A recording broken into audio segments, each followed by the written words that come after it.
So next up, we have another full-length talk. This is being done by Parul Modi and Vijay Parul. They are both from BMC Softwares. Parul Modi is a lead QA engineer at BMC Software. She has experience in software testing and QA processes. Her past experiences include working at CG Coral. Her area of interest includes computer telephonic apps and cloud computing. Vijay Parul is again a QA engineer at BMC Software. He's an engineering graduate, has an experience of test automation, performance test engineering, SOA, middleware and cloud computing. His past experiences includes working at TIPCO Software, British Telecom and several startups. Ladies and gentlemen, Parul and Mr. Vijay. I'm Parul and I'm from BMC Software. And today the topic that we'll be presenting is on cloud testing. So let it not be misleading in like cloud testing as a whole, testing the platform. Here what we are concentrating on is basically testing any application that's being deployed on a cloud environment. So about BMC Software first, just 2 lines. BMC Software is a world leader in BSM, that's Business Service Management. And as a part of BSM, we also cater to ESM and ITSM, that is Enterprise Service Management and IT Service Management. So the agenda. Firstly, what is the cloud? We all know why. It's there somewhere, right? That huge blue cloud.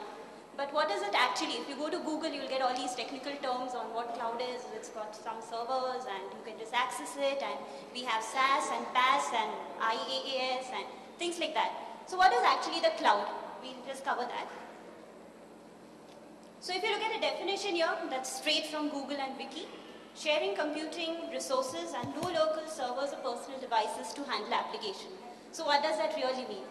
First, think of the cloud. How does it look? It's out there somewhere, it's really large, and it's got some fuzzy edges. So here, when we refer to a cloud, it is essentially the internet.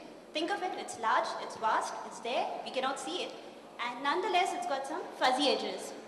So the reason why we wanted to take this topic is, a year back, when our product line actually got migrated onto the cloud environment, we had a lot of challenges as in terms of testing. There was nothing available on Google, like people had just put in some vague statements that no performance required or scalability and security and stuff like that. So when we actually looked into it, it was much simpler than expected. I'll give you the reason why. Earlier we had this whole huge lab setup, different VMs running, and in case we had to provision a VM, contact IT, pester them, they would ghost images, and then that was spooky enough. So this was really good, where you don't have any servers, you don't have to maintain your VMs, upgrade your databases and patch upgrades and stuff like that. So what are the key features? Agility. Agile is, essentially when you can just provision it at the snap of your finger. You go onto the net and you want something, you provision it as quickly as that. Whether it's an infrastructure or a product or a service, it can be served. The cost. So now that we've done away with all those huge labs and servers, we don't really have any overhead costs of maintaining them, nor supporting them, upgrading. So we've done away with that. So that was a burden that IT and organizations carried over their head. So I think the cost is greatly reduced when you move on to cloud environment. I just heard in an earlier presentation, you all are using the cloud for infrastructure. So that all speaks like, why would we have it then, within our local lab setup? Multi-tenancy. Now, actually there are various thoughts to multi-tenancy. I'll just give you a quick thing of what we thought would be the best one here. It's when you enable resources and services for multiple users sharing the same application. So all the people may share the same application. The whole idea is that your data remains intact. You only get access to your data. You do not see anybody else's data. So there are companies like Salesforce, that's a platform that provides you a multi-tenant architecture. Then you have scalability. You do not have to really worry about performance, although I heard a lot of people, cribbing about performance on a cloud environment. But that's, you can say, limited to the cloud vendor. We as users, as ISVs, really don't have to worry about scalability and performance. The reason is that their servers are geographically located and they've already done some kind of testing, whether the end user or the client is located in a far-off location. So they have done some kind of performance test and all. So when we are talking about scalability, I think, which I will cover that later in this performance topic, we only look at our application or the throughput that's provided. Maintenance, no more maintenance, no servers, no machines, nothing. It's only your application that you're essentially maintaining. Metering. So metering is just as you pay by your usage. You do not, it's exactly like your electricity or what would I say, your Tata Sky connection and all. You just pay as the amount you use. You do not have to, it's not a one-time investment. The day you don't like it, move out of it and invest elsewhere. The best part about it is it can be accessed via internet. So earlier, in case you had to kind of ping your hardware or your VM, you had to get into your company's domain or the test domain or whatever.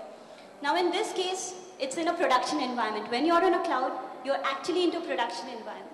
So what you need to do is, you can access it from anywhere if you've got internet. There are no firewalls, unless if it is a private cloud. So we look at a different type of cloud deployments, and that's when we'll talk about accessibility. And yes, the big players in it are like Google, Salesforce, Amazon, vodQA, and even Microsoft for that matter. So now we look at the different deployment models. What is a public cloud? So if you look at this, this is where all the big giants reside. Whether it's Salesforce or Google or Microsoft, they reside in this cloud. And they provide, it's like pre-baked set of services, like SaaS comes into the picture here. Or you have your platform as a service. You can use their platform to build in your custom applications. Or even infrastructure as a service. You just want your data storage or your hardware components. You can use IaaS, that's infrastructure as a service. Moving to a private cloud, so in case, there are some organizations who do not want to let out, you can say some confidential database information. In that case, you can yet provision a private cloud, which is similar to a public cloud. It would have all the characteristics, but nonetheless, you could kind of, what should I say, you could demarcate it. You do not have to make it available to large number of users. It is behind a firewall, and it has got limited set of users actually accessing it. So I think normally banks or insurance companies, they would normally go in for a private cloud. Or I think in case you're into a service industry, you might know that your clients may ask for it these days. Next comes the hybrid. That's typically a combination of the private and the public cloud. So think of a scenario.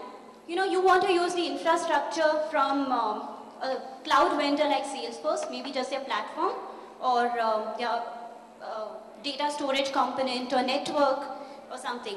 So that's when you go in for the private cloud. Nonetheless, you want your data, your online customer data to be intact, and you create a private cloud for it. So combination of both would be a hybrid cloud. Next are the layers that comes into a cloud application. So if you look, the last layer is the server. That's where your cloud vendor would have their set of servers. And your virtualization comes into the picture. So that's the keyword today. Virtualization essentially, as you all know, is like, you have one server running and multiple VMs running on it. So that's the whole idea where it came in for. Then you have infrastructure layer on top of it. So that's your database objects or any other services that can be used. So that is where IaaS comes into the picture, that is infrastructure as a service. So perhaps you might want to use only this chunk or this layer. So you can use that. Next comes the platform, or we call it as PaaS, platform as a service. So in case of this, there are some, you can build in your custom applications like something like Facebook does. You do not want to invest in like compilers and databases and networks and all. Just use a platform, build your application, sell it off to the customers as SaaS, as simple as that. Next is the application layer, and that is where SaaS comes into the picture. So you already have some custom apps, and when you go to the end client, you say, hey, look, you can just provision it, go onto our site and just type in register, and it will be available to you. And the deployment is really quick. Your provisioning and deployment comes in within minutes, you can say. Moving on next. So the usage model, so we've just tried to put in things like with on-premise, you have your desktop applications that you use. Then in the center cloud that you see, it's the internet as a whole. And then that comes in cloud computing, where you have all those giants listed out there. And within that, you have platform as a service. Yeah, so now I'll pass this on to Vijay, and he'll guide you through of what challenges we had faced when we actually moved on to the cloud, or what was a good point. Like for me, I would say, no machines, no software matrix, dedicated documents, and I was happy. I didn't have to map my which server goes in combination with which DB and which service pack I need to put in. So we've done away with that. It's just one environment that I test on now. So thanks everyone. I'll pass it on to Vijay. Yeah, thanks Parul. On the testing part of it, I will go through the similarity and the differences compared to the conventional application testing. On the similarity side, like we have again, it is requirement-based testing, where you have test plan, test phases as per your desired model, like whether it can be waterfall model or agile model. Again, you have to create the test cases and test data similar to what we do in our conventional testing. And same goes for defect management. And again, the beauty of the cloud applications is like you can use your offshore resources, because everything is, the applications on the clouds are accessed through the browser. So there is nothing like firewall or dedicated production environments as such. And again, plans are again same, similar to any project plan. And the differences, like Parul has already covered multi-tenancy. So again, you need to have cloud platform knowledge as well, because you need to know the compatibility of the application which is going to interact with your platform. And again, it is a bit different in terms of security, because it makes use of test user IDs and SSOs. It doesn't make use of ACL and like traditional access control list as such. And again,